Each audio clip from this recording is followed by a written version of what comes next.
আমি পরে একসময় জুতা নিয়ে নিব, কিন্তু এখন বাচ্চাদের জন্য খেলনাগুলো নিতেই হবে। এই তো নিয়ে নিয়েছি। আরে এ ছাড় কেন এসেছে এদের সঙ্গে? আরে বাচ্চারা তোমরা এত তাড়াতাড়ি কেন স্কুল থেকে চলে আসলে? আরে স্যার কি হয়েছে? জাম, আপনি এক কাজ করেন, কাল থেকে আপনি মেয়েকে স্কুলে পাঠাবেন না, ওই স্কুলটা পুরো নষ্ট করে দিয়েছে। যা মায়ের কাছে যা, আমি আগে থেকে জানতাম তুই একদিন না একদম মান সম্মান ডুবিয়ে দিবি। চল, আবার হা করে তাকায় আছে আমার দিকে। তোর মতো মেয়ের থাকাতে না থাকাই ভালো।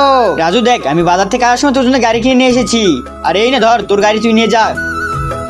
ওরে বাপরে, এইটা তো অনেক সুন্দর গাড়ি, আজকে অনেক মজা করে খেলবো। মা তো আমার উপর অনেক মন খারাপ করেছে। এরপর যা কিছু হলো তা দেখার আগে সত্যি যদি তুমি মন থেকে কাবা শরীফে একবার হলো যদি যাও, তাহলে চ্যানেলটি সাবস্ক্রাইব করে ভিডিওতে লাইক করে কমেন্ট বক্সে বলে দিও। আরে আমার মা, এই দেখো আমি তোমার জন্য একটা চপ্পল নিয়ে এসেছি। তুই এই চপ্পল কই থেকে পাইলি? তুমি আমাকে যে খেলনা দিয়েছিলে ওইটা বিক্রি করে আমি তোমার জন্য চপ্পল কিনে নিয়ে আসলাম। মা, তোমার পায়ে তো জুতো নেই। আমার খেলনা লাগবে না মা, তুমি জুতো পরো, তাছাড়া তোমার শরীরে জীবাণু ঢুকে যাবে। আমি জীবনে কাজে কোনো গিফট পাইনি, আজকেই প্রথম তুই আমাকে কোনো কিছু গিফট করলি।